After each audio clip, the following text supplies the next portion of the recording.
আল্লাহ রাব্বুল আলামিন বলেন ইন্না আতাইনাকাল কাউসার, ও নবী আপনাকে আমি কাউসার নামক হাউস দান করলাম।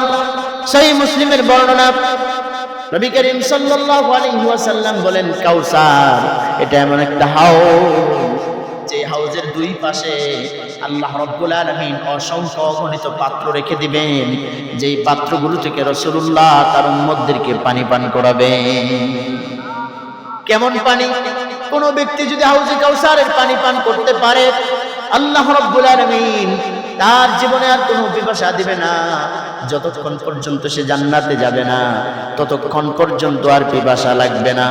আপনাদের প্রশ্ন হতে পারে, জান্নাতে যাওয়ার আগে কিয়ামতের ময়দানে আমাদের কত বছর থাকতে হবে?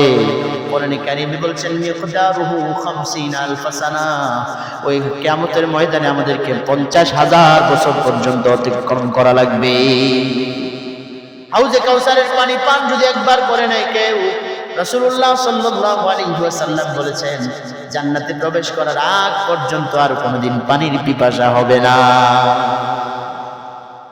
রাসূলুল্লাহ সাল্লাল্লাহু আলাইহি ওয়াসাল্লাম বলেন হাউজে কাউসারের দুই পাশে এতগুলো পাত্র আল্লাহ রাব্বুল আলামিন রাখবেন, কানুজুমিস সামা, আকাশের মধ্যে যতগুলো তারকা দেখা যায়, আপনারা বলুন তো আকাশের তারকাগুলো কোনোদিন গোনা যায় নাকি? পৃথিবীর কোন বিজ্ঞানী আজও পর্যন্ত আকাশের তারকা গুনতে পারছে নাকি?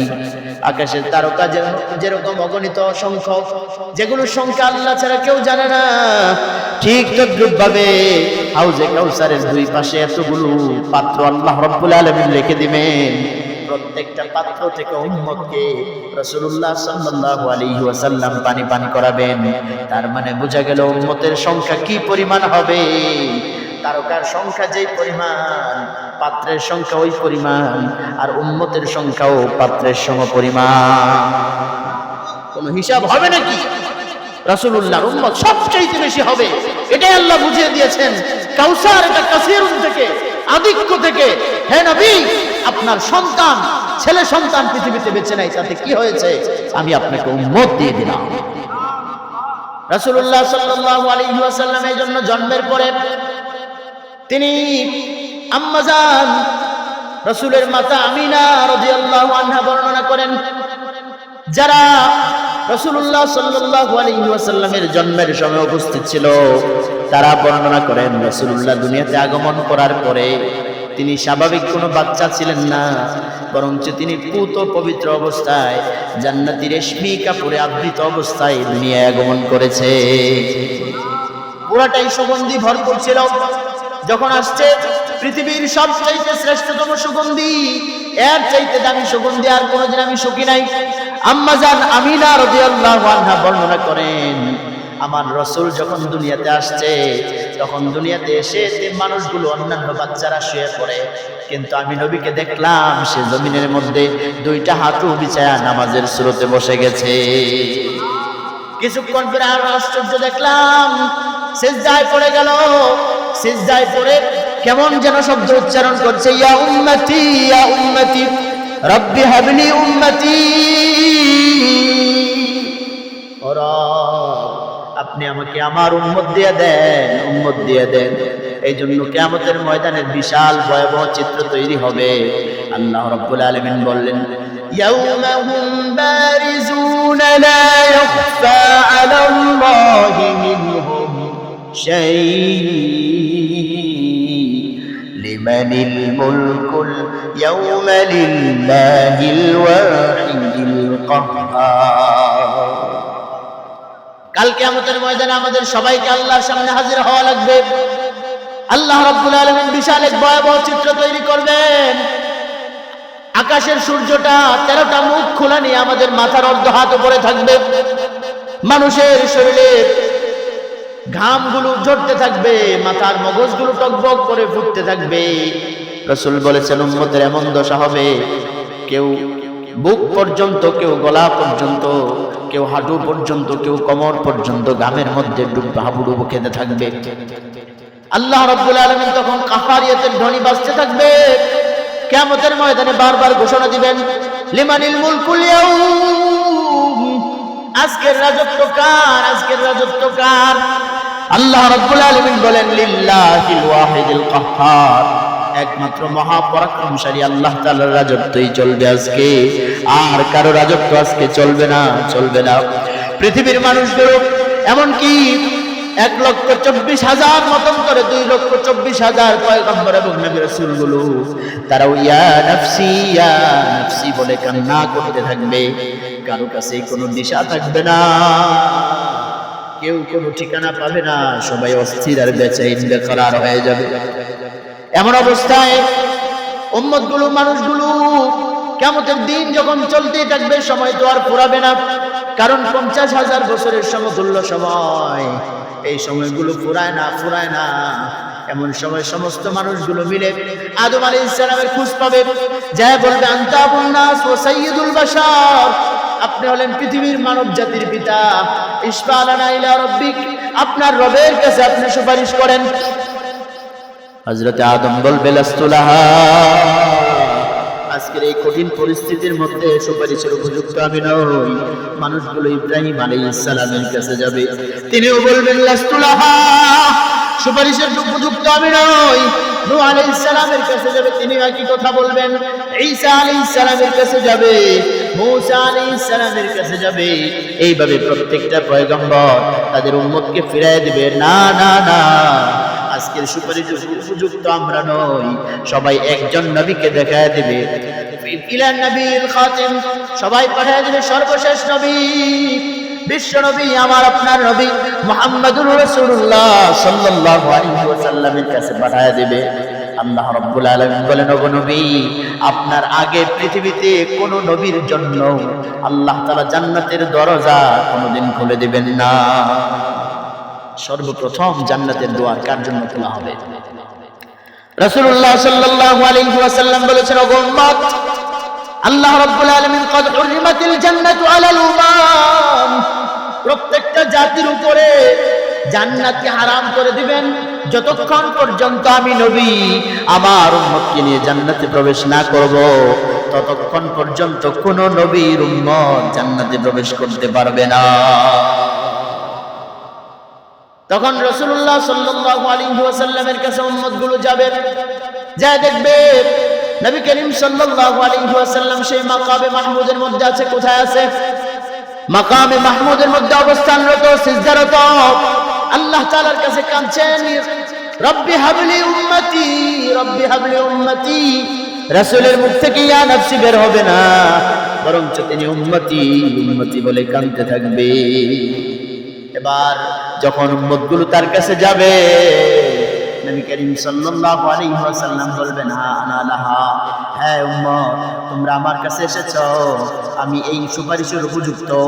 কোরআনে কারীমের সূরাতুল বাকারার মধ্যে আল্লাহ রাব্বুল আলামিন ইরশাদ করেছেন, আয়াতুল কুরসি আমরা পড়ি কি পড়ি না? মান যাল্লাযী ইয়াশফা'ু ইনদাহু ইল্লা বিইذনিহি ইয়ালামু মা বাইনা আইদিহিম ওয়া মা খালফাহুম। আয়াতুল কুরসির ফজিলত আপনারা জানেননি? নবী করিম সাল্লাল্লাহু আলাইহি ওয়াসাল্লাম বলেছেন, কোন ব্যক্তি যদি ফরজ নামাজের পরে আয়াতুল কুরসি পাঠ করে নাই, মৃত্যু ব্যতীত জান্নাতে প্রবেশ করার আর তার কোনো প্রতিবন্ধকতা থাকবে না। অর্থাৎ এই লোকটা মৃত্যুর সাথে সাথে কবরটাকে আল্লাহ জান্নাত বানায় দেবে। আয়াতুল কুরসির মধ্যে আল্লাহ বলেছেন, মান যাল্লাযী ইয়াশফা'ু ইনদাহু, কার সাহস আছে সে কিয়ামতের ময়দানে আল্লাহর কাছে সুপারিশ করবে, ইল্লা বিইজনি, তবে একজনই সুপারিশ করতে পারবে, আল্লাহ যাকে অনুমতি দিবেন। অনুমতি কাকে দিবেন? রাসূলুল্লাহ সাল্লাল্লাহু আলাইহি ওয়াসাল্লামকে দিবেন। সূরা তাহার মধ্যে ইরশাদ হচ্ছে, ইয়াউমাইযিল লা তানফাউশ শাফাআতু ইল্লা মান আযিনা লাহুর রাহমানু ওয়া রাদিয়া লাহু কাওলা। সেদিন আল্লাহ রাব্বুল আলামিন লা তানফাউশ শাফাআ, কারো সুপারিশ কাজে লাগবে না, একমাত্র বিশ্বনবীর সুপারিশ কাজে লাগবে, ঠিক কিনা? সেদিন কেউ কথা বলতে পারবে না। লা ইয়াতাকাল্লামুনা ইল্লা মান আযিনা লাহুর রাহমান, জিবরাইল ফেরেশতা সহ অসংখ্য অগণিত ফেরেশতা কাতারে কাতারে দাঁড়ায় থাকবে, সবাই মাথা নিচু করে দাঁড়ায় থাকবে। ইয়াউমা ইয়াকুমুর রূহু ওয়াল মালাইকাতু সাফফা, লা ইয়াতাকাল্লামুন, কারো কথা বলার কোনো সাহস শক্তি নাই, ইল্লা মান আযিনা লাহুর রহমান, তবে একজন কথা বলতে পারবেন যাকে আল্লাহ অনুমতি দিবেন, তিনি কে? ওয়াকালা সাওয়াবা, আল্লাহ তাআলা বলেছেন তিনি কেমন কথা বলবেন? ওয়াকালা সাওয়াবা, মুহাম্মাদুর রাসূলুল্লাহ মিথ্যা কোনো কথা বলবে না, ভুল কোনো কথা বলবে না।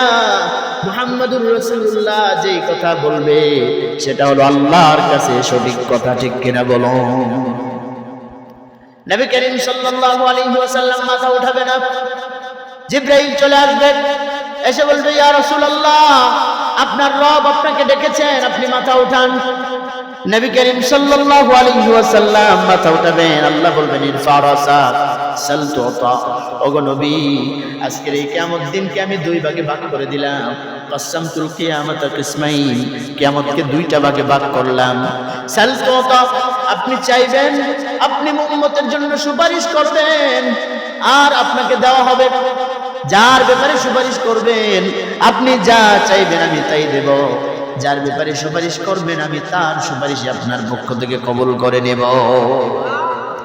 মেরাজের রজনীতে আল্লাহ রাসূল সাল্লাল্লাহু আলাইহি ওয়াসাল্লাম যখন জিবরাইলের পিছনে আরোহণ করেছেন বুরাকের মধ্যে, জিবরাইল আলাইহিস সালামের কাছে তখন ওহী নাযিল হয়েছে। আল্লাহ রাব্বুল আলামিন বললেন জিবরাইল আমি আমার নবী মুহাম্মদুর রাসূলুল্লাহর কাছে একটা ওহী পাঠাও। নবীজি তায়েফের ময়দান থেকে কষ্ট করে এসেছেন, তায়েফের ময়দানের পরেই তো মেরাজ, নাকি বলেন? তায়েফের ময়দানের পরে মেরাজ সংঘটিত হয়েছিল। নবীজি মেরাজের মধ্যে অনেক কষ্ট করেছেন, তাকে পুরস্কার স্বরূপ জানায় দাও ওয়াদ-দুহা ওয়াল-লাইলি ইযা সাজা মা ওয়াদ্দা'আকা রাব্বুকা ওয়া মা ক্বালা ওয়ালাল আখিরাতু খায়রুল লাকা মিনাল উলা ওয়ালাসাউফা ইউ'তিকা রাব্বুকা ফাতারদা।